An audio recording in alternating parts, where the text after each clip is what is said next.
What's happening, buddy? See, this is where we differ because it's Michael. It is Michael. No. It'll always be Michael. Have you ever seen a regular duck make that a variety of noises? I mean, I've never seen a duck. Have you ever heard a duck scream in abject terror like that before?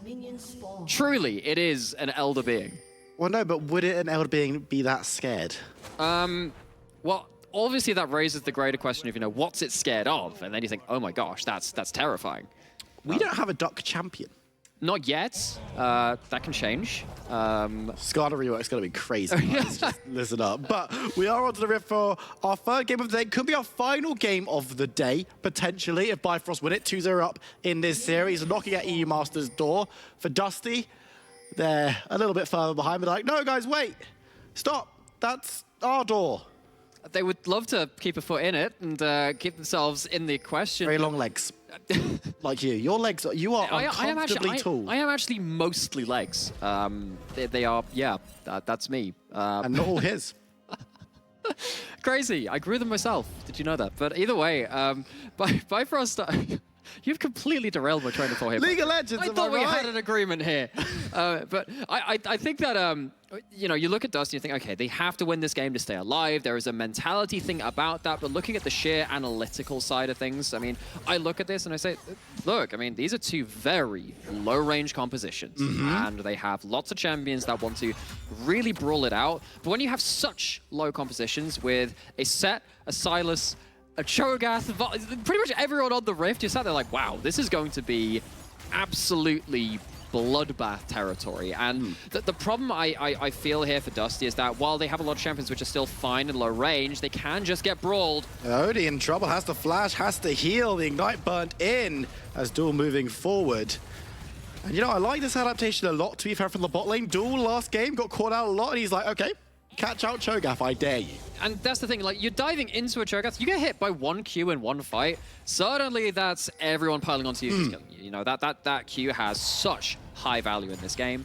And as Sam was mentioning on the Dust as well, actually, the whole Dust was mentioning in terms of, there are a lot of Zeri lockdown/counter champions as well. You have the Camille to lock him in place, Feral Scream to stop him from pressing Q. That's actually an interaction I hadn't thought about before, and then I realized it had been picked a couple of times into it. I was like, wait, that actually makes perfect sense. Why didn't I see that before? But of course, that's later on in the game. Early game, before. Things happen. Viking just going to go for the fight, but Seaboy gets the stun, the shield, and moves away. Actually got the buff as well.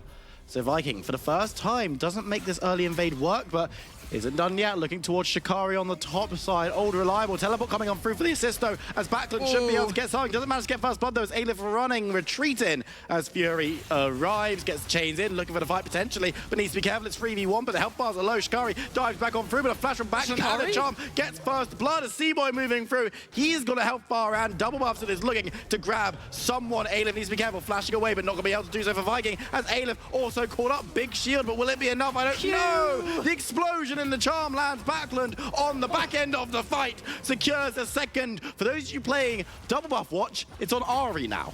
I very much approve, because this is the kind of fights that we're going to see pretty much the whole game. Low range, lots of CC, lots of chance to burst out. Venza needs to be careful though on the backside, getting caught out. Duel putting some damage in, but has the back away. FGG putting the anchor down, not able to secure the kill. Exactly, every single lane has mechanics to fight. Dusty go for an early dive, they pull back with that face breaker, chain everything into it, but Shikari still manages to slip out of the CC chain and come back. Now, speaking of chains, maybe didn't want to take that one in, but still chunks out everyone. Slick flash away from the Ahri.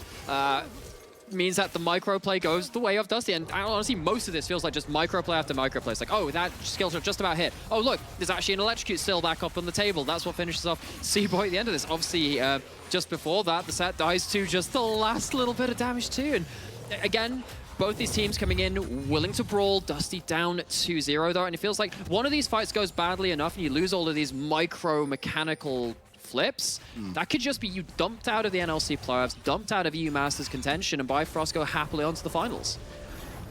Ooh, that's a very nice anchor, but FGG, that's not really a 1v1 you win, so just wasting a little bit of time and sending Duel packing. Backlund needs to be careful, moves up towards Viking, who's shadowing him out of vision. Seaboy Gonna dive on through and just gonna grab the Rift Scuttle. Viking actually could contest this. Backland is there with the double buff still, should be mentioned, but I think this one will be secured, but it's gonna be the chase coming on through. No level 6 from Backland yet, so can't glide on in. And it's just going to be a small dissipation. I was using the W movement speed to maybe follow up on the Jarvan. Of course, Ahri Jarvan, one of my favorite combos for the champion because you dive forward as the Jarvan, and Ahri's one of the few mid laners which has the range to follow up at that point, particularly with the resets you have on your ultimate. Also gives you a way out of that fight too, or to continue the fight. So I like what Dusty have in terms of getting onto a target and bursting them out. The problem is you have to go through this no man's land, this minefield of Cho'Gath Qs, of Senna Ws, everything flying out to make it to the other side. They're going into a battlefield of their own under the top lane turret yet again. It's the same three again. It's 3v2. This time around is the Volley Bear that gets taken out, dunked down and secured. It's Backland going back for Shikari. It's round 2. It's seconds. You know what? We're just going to call it dessert. It's taking a little bit of a while to come out the kitchen, but there they're going to pull the trigger. The knock up the damage is good. Shikari actually surviving for a significant amount of time, but Aleph, nice damage, movement. And Dusty take 2. And this time, no teleport to respond from the Sylas. Now, Sylas is a great champion to respond to these kind of plays, but you've used that shot in the chamber. That's gone. You don't have any ammunition left on that. And this is so much chain CC. Now, I wouldn't have pinned this as just, let's dive top kind of composition, but Dusty, they understand what the pieces they have in play. And oh, look, we're fighting top again. Yeah, it's a dunk down. The Sylas is here now. Aleph, this time around, able to stride out. Yes, and Showstopper stolen by Furion. Surge's Fury has the ability to impact these fights and is very strong in the early stages of the games when they are low-range, brawly compositions. Turns out that play a little too late to be affected by anyone else. Fight under bot lane turret. Getting some CC down onto dual. Venza moving forward and getting some as well. Seaboy is around though, so it will be a 3v2 if the extension is over-aggressive. And for this time around, Dusty do not bite. No, not right now, but what you need to stop worrying about now, or rather what Bifrost have to play around, they're going to have a center roll very, very soon. And as much as this early game has, once again, kills being going in the favor of Dusty, much like game 1, that was where this happened. We saw how Bifrost have come back from that early game, came back from a mid-game deficit versus Dusty in the next game. And this one, they have the tools once again to play very reactively in a positive manner for their team in just a level's time when they have some of their globals starting to come online and the next round of teleports coming on the table. So Bifrost coming into a point where they can start throwing back some good punches. So let's just take stock of where we are just before the Rift Herald comes up, because of course that's going to be the next ground for contention. This game has been so much faster than game number 2. Of course, game number 1 was also pretty speedy, but that was only in the first couple of moments. This time around, both teams have been fighting, both teams have been scrapping, and there's no clear priority, it must be said, on that top side of the map, because the FGG moving up, trying to give Dusty the man advantage. But it could be anyone's game. Absolutely could be. And again, just to stress how important this game is, of course, Bifrost win, they're at EU Masters, and then we have to start asking questions about, you know, what do we think about this team going to that level? They have kind of put Dusty just kind of to bed in this one, just they have done, Dusty had done with their previous teams. Yeah. And even though Bifrost came into this game after a loss of their previous series, got to remember that was against X7. This team with so many stacked members, and the winner of this obviously going on to face them in the finals. So I have to see really if this is the benchmark for how well they're going to do later on into not just the NLC, but also into the level above too. Viking able to secure himself the Rift Herald. Now the question is, can Bifrost get anything on the bot side in retaliation? There's 2 tower plates already gone. Looking for FGG with the chain, will be able to land it. And a knock up as well, but the Rupture's not going to be able to do too much work, as it looks like Dusty are going to survive this time around. And it's Viking goes in, grabs himself a blue buff, could look towards the top side. Is there somewhere specifically you'd like to see this Jarvan drop this Herald Eye this game? I mean, it's like, do you want to see me dive top lane? Do you want to see me do it again? They could just hammer down at that point. Of course, again, need to be worried about the center ult, need to be worried about the Sylas TP that's off cooldown. But you do have the Herald still. You have the Herald, and you can threaten that on the back of any winning play. So we'll be tracking that, see if Dusty can use that to increase their gold advantage. They're actually going towards the source of the global right now, potentially going towards Sylas. Yeah, gonna just get one auto, just slap him on the way out, but not gonna be able to secure any CC or any real damage, as they could look to move down towards this dragon. Again, it's been a slower take. The first game we had dragons flying out of the window, but this time around, the first one has just taken flight. They do have wings, they can do that. Yeah, I hear that's actually an ability they have. Well, if they don't have wings, then they're just a large lizard. Okay, well that's not necessarily true, because there are different depictions of dragons which can fly without wings.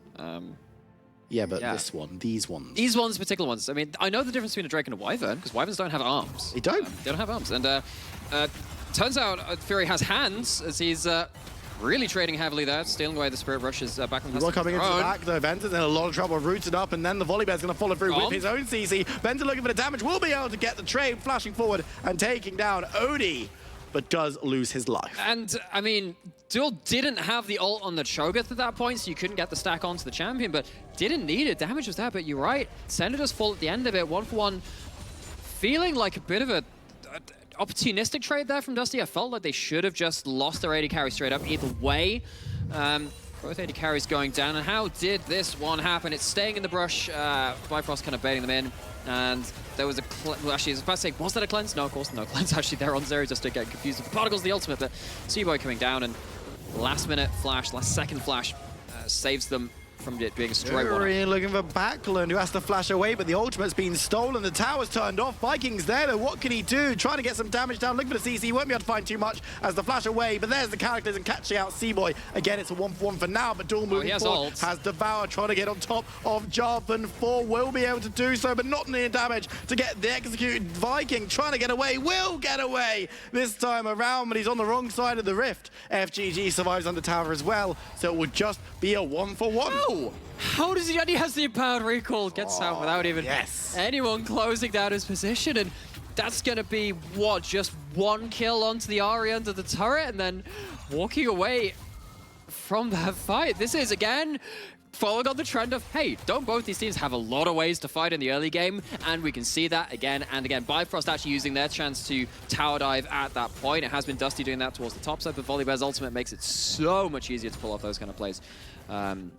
When you get around to this kind of mark in the game when you have a lot of damage to follow up on it as well. And Dusty kind of losing out a little bit on that side, but not as badly as they could have done. Again, that's kind of like the last couple of plays have been along those lines. Backlund in retreat. FGG is there. Viking is there as well. Seaboy might overextend, going to be caught out by the Everfrost, and now it's 3v2. The charm on Deciders. A lot of damage goes onto him as well. He can't find a way out, and Backlund picks up the pick, and this time they get 1. Yeah, I mean, that's overplaying their hand from Bifrost, and that's something that we were seeing a bit from Dusty in the previous games. Bifrost going a little too far. While this is happening, though, more plates going down bot side, more pressure going towards the 2v2 of the center Cho'Gath, but that is going to be returned in kind by Dusty, dumping the Herald, which they had claimed earlier. Viking on a bit of a warpath, ends up bot side.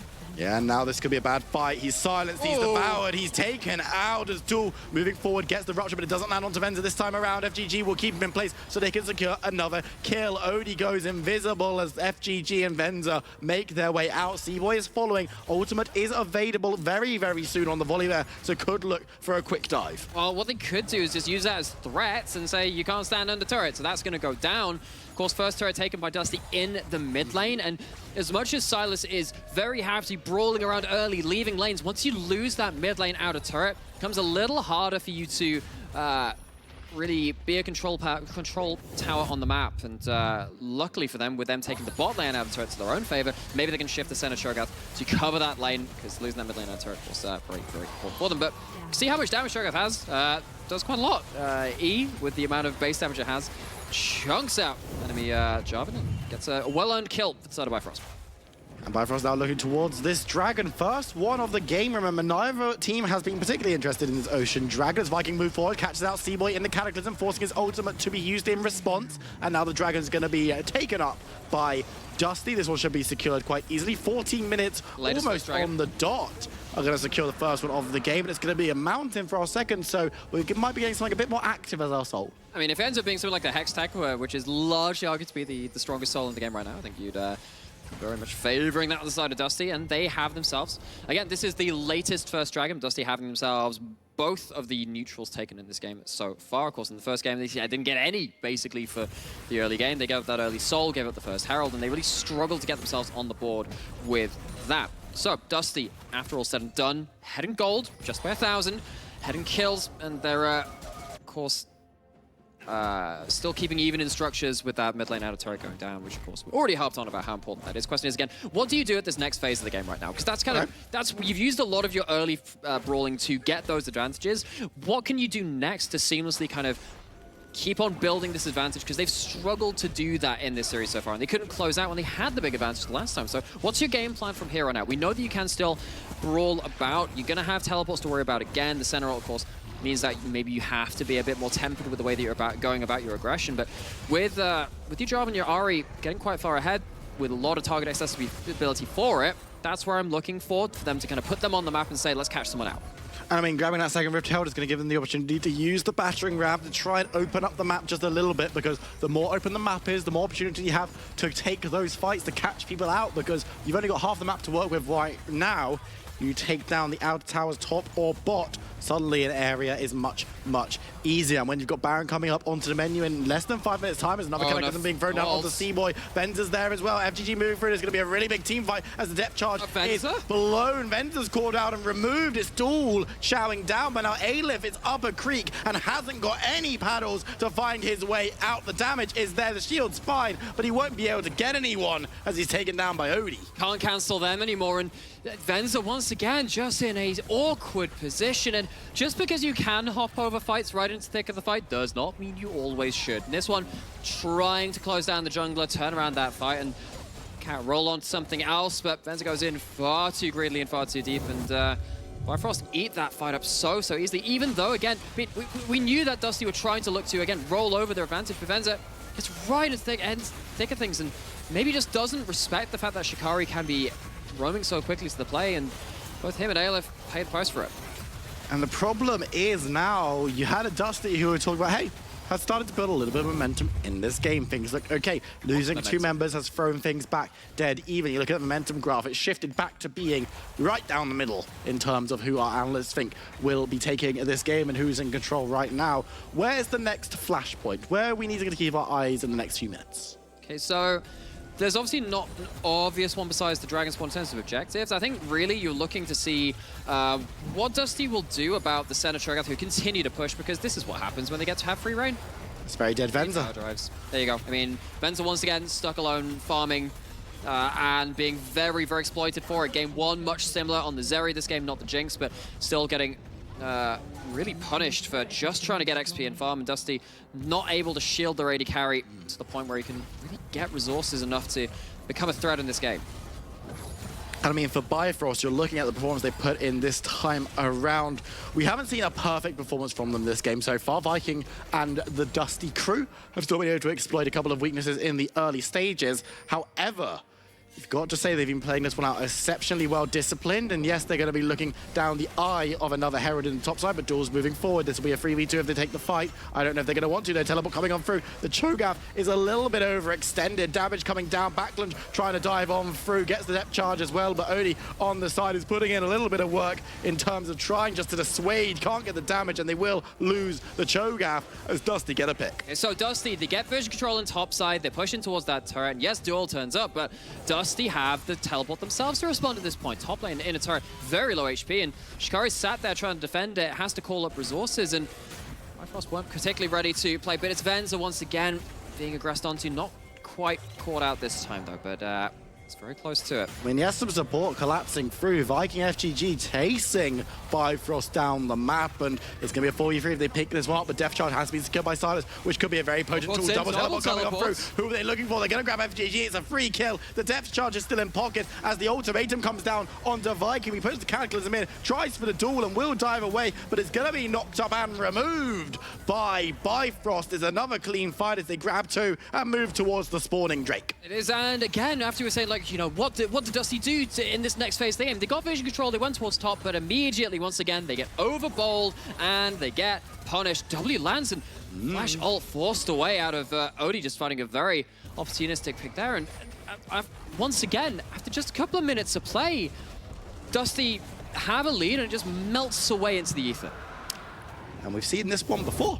We have. We've seen this multiple times. First game, it was much earlier in. Second game, really felt like Dusty were in control of the game right up until that final fight, and then the Nexus ended up falling. And then this one, this is a continuation of a series of plays where Bifrost have just kind of taken the fight that's thrown to them. It hasn't been particularly involved from Bifrost. I mean, they have had the double teleport in, but it feels like they've just been exploiting Dusty's mistakes rather than them necessarily just wrenching the game out of their hands. And Bifrost is still very happy with that, you know, to show that they have the game awareness, rather, to exploit those flaws when they show themselves. But Dusty got to really be kicking themselves, because this has not been a clean series from them, anything but it. Whereas And now they're staring down, potentially barreling out very, very early into the series 3-0. Yeah, of course, they made a very, very deep run into playoffs themselves, but they're such an exciting team when they're on their run too. Absolutely. The problem being, they maybe have come up against a wall that might be a little bit too high. Backlund diving away, but Dusty going to catch him in the ultimatum. It's Bifrost with another pickup.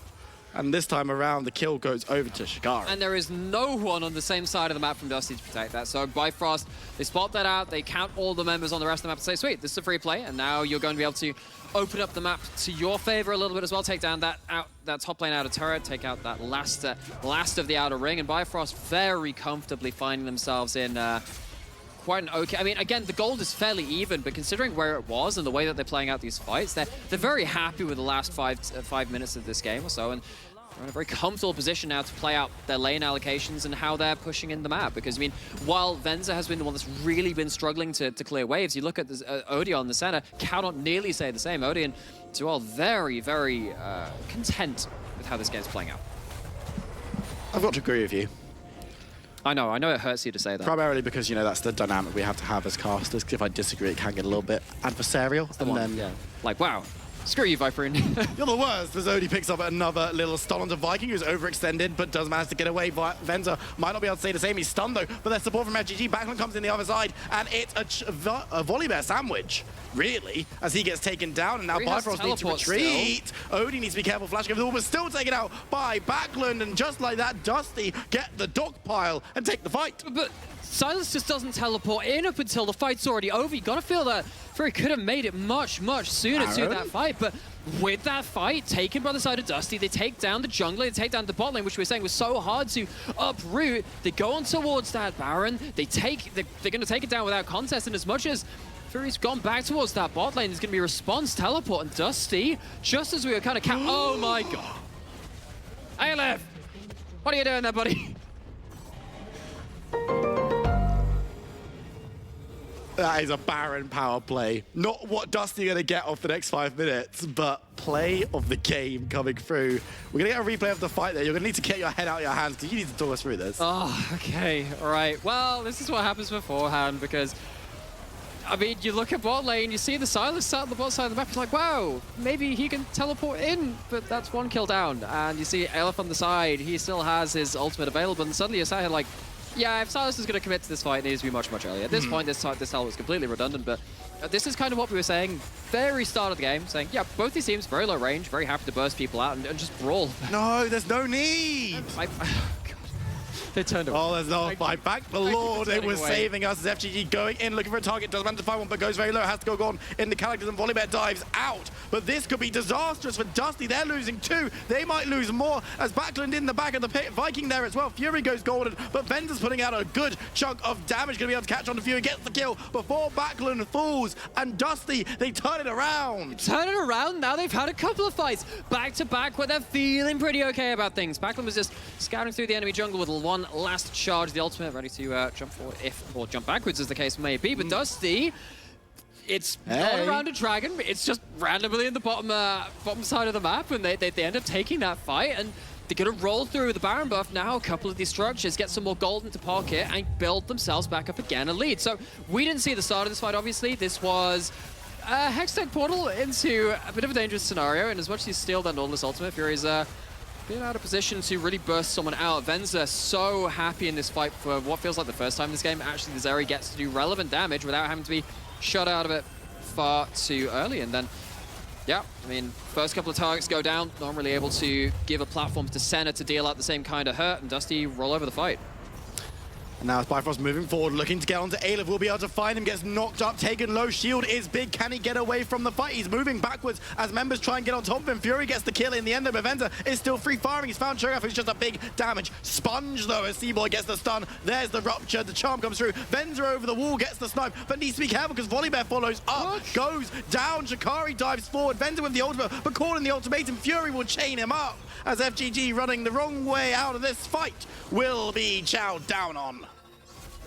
Okay, well, just as Dusty chain together some fights, they throw it at the most important one, which is actually around the objective. Now, Dusty still had the rest of their Baron to play that out. They choose to commit to that fight, saying, hey, maybe we can roll 3 together. Maybe that would work out. Maybe Venza can start putting out the right kind of damage again, but have to see, of course, how this one comes out. This time it's Bifrost who managed to control the zone effectively. They still have the Hextech map to play around, and this time the Silas's attempt goes much, much better. Seals that set ultimate to get themselves into a safe point. And again, last fight was really the story of Zeri actually getting to free fire. This one was a little bit more contested. It wasn't as if they weren't doing damage, that's why, of course, a couple of targets do go down, but you can see how Zeri is becoming quite a focal point of these fights. Absolutely, it's very much a case of both teams keep Zeri alive or assassinate Zeri.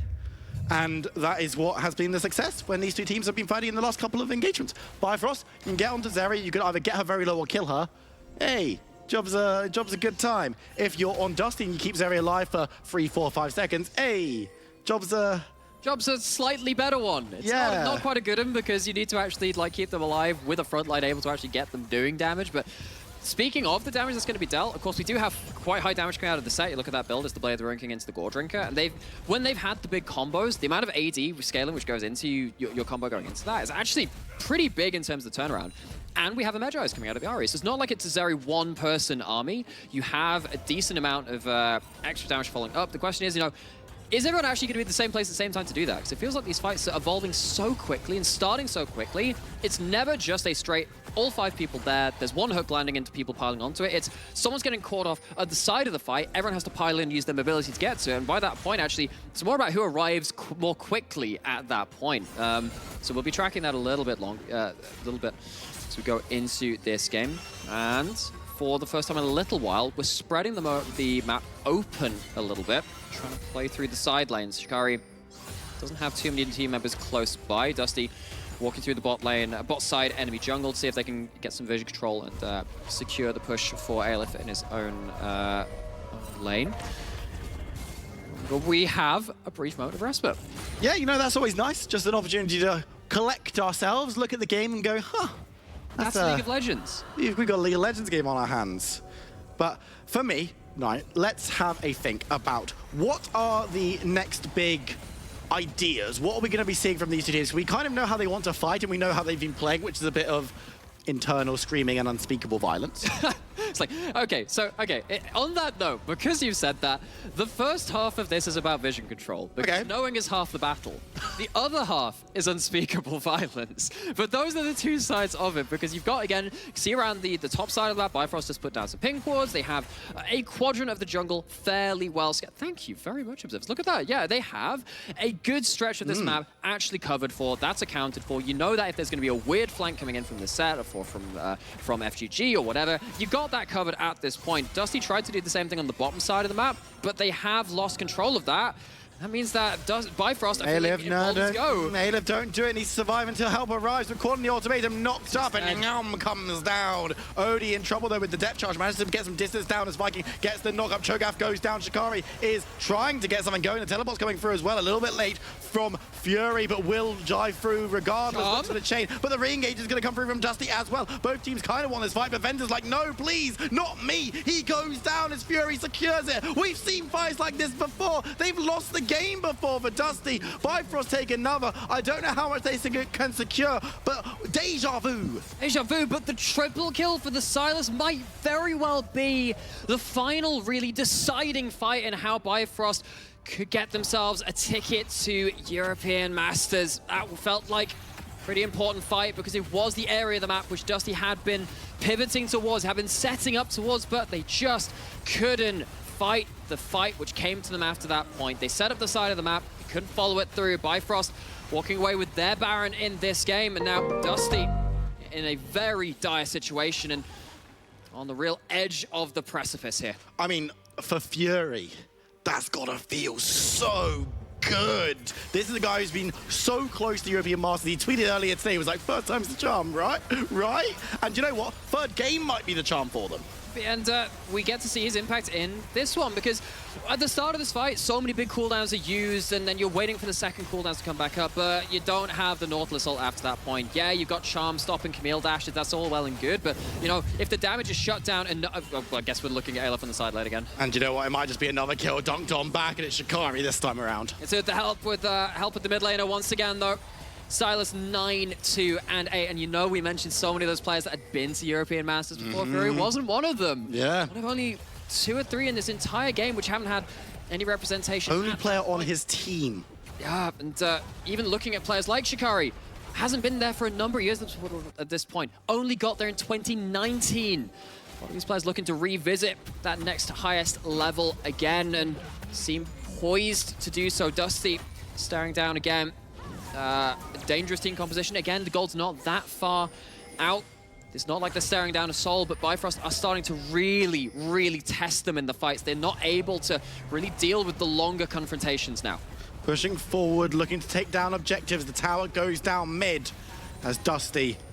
They're looking to try and defend, maybe looking to grab themselves and engage. And it's FGG who goes in, but it's onto the Cho'Gath. That's a very big target to go in on. Benza pops the ultimate, gets enough damage down, and they will take down the Cho'Gath. Backline getting some damage, as in the backline. Aleph's there, the shield gets melted, and so does he. The Cataclysm comes through, but Shikari's fine. He's trapping you. And now Dusty are melting away. Vikings down in the backline. Volibear breaks things up. Bifrost have done it! They take down Dusty. It's a clean 3-0, and they're en route to European Masters. And they're also en route to that rematch. Oh, yes! X7, run it back. We had 5 games in that last series. 2 victories for Bifrost in the regular season, looking to be reprised again as they take the Nexus. That is it. Fury, big sigh of relief. He's finally on the plane. They've looked at the passport and said, yeah, you know what, this time around, you're allowed.